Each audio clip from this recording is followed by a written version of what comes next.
Jeff Ead here, Inbound Logistics. We're here at K.Hartwall, and I'm with Jonathan Bland, Senior Vice President of U.S. Operations. Jonathan, thank you so much. No problem. For stopping with us. Good to meet you. Good to meet you. We're here at MODEX2026. How's the show going for you guys? Very, very well. Great to have so many contacts and new faces and old faces come to see us. Yeah, good, It's good. been good. I want to get into what's going on in the industry here. With your customers, when you're talking to them, what is the biggest pain point that they bring up to you this year, as opposed to, say, 2 years ago? I think one of the biggest ones is the labour shortage. Okay. Particularly as the warehouses and facilities are getting bigger by the drive of e-commerce, fulfillment. They're getting bigger, they're needing to move things over a longer distance, and they haven't got the people to do that. Sure. So fork truck drivers, health and safety, ergonomics, all those things play a major issue in those warehouse operations. So what we're finding is people are needing to change the way fork truck movement has been done for many, many years, right, and find alternative solutions. All right, we're going to get to those solutions, but here on the floor, you've had a chance to walk around. I'm sure we're at day 3 now. So, yeah. What is one thing that you've seen here that may have been unthinkable to you just 5 years ago? The sheer growth in automation. Yeah. The amount of AGV, AMR solutions that are here now, the robots, the robotic world, doing things that 5 years ago I would never have thought of. Sure. You know, humanoids now, robots, you name it. Yeah. Everything is robotic. Yeah. And I think that is the biggest change. Yeah.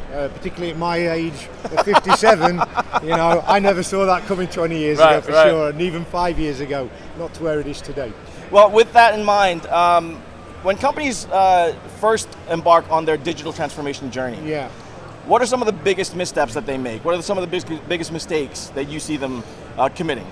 The one thing I've seen probably that stands out most to me is that people do it in a fragmented way. Okay. So what they do is they bring different areas into their business of automation at different times, and it's not all talking to itself. Right. So you end up with a disjointed operation, if you like, rather than one centralized brain that's driving a nervous system for the whole operation that everything links into.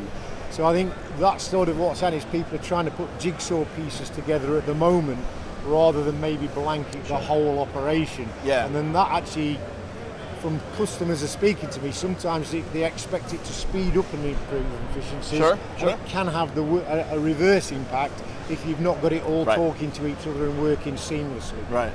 All right, speaking of operations and solutions, talk to me about what you guys have going on here at the show. Well, linking back to the first point, with one of the major issues with the fork trucks and with the labour shortages, one thing that's been a massive success here has been the chugger train. Okay. So that system in itself basically removes the need for fork trucks moving one pallet at a time and allows you to move 6 pallets in one go across the warehouse. So the bigger the facility, particularly the more value that can give. So one driver moving 6 pallet spaces of product, or can interlink with roll cages and carts and other picking products that can be used in fulfillment e-commerce centres. And that seems to have been an absolute winner for us at this show this year. The lift liner tugger train. The lift liner tugger train, that's the one. All right, what else do you have going on? So what else we've got is all sorts, because of the fulfillment e-commerce growth, D2C as we know is changing how retail operates today.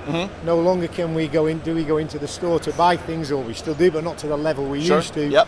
And having solutions that allow efficiencies in picking in warehouse operations.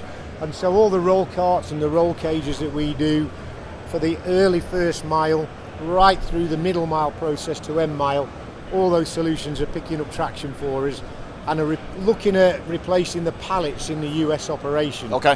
More to mirror what already happens in Europe.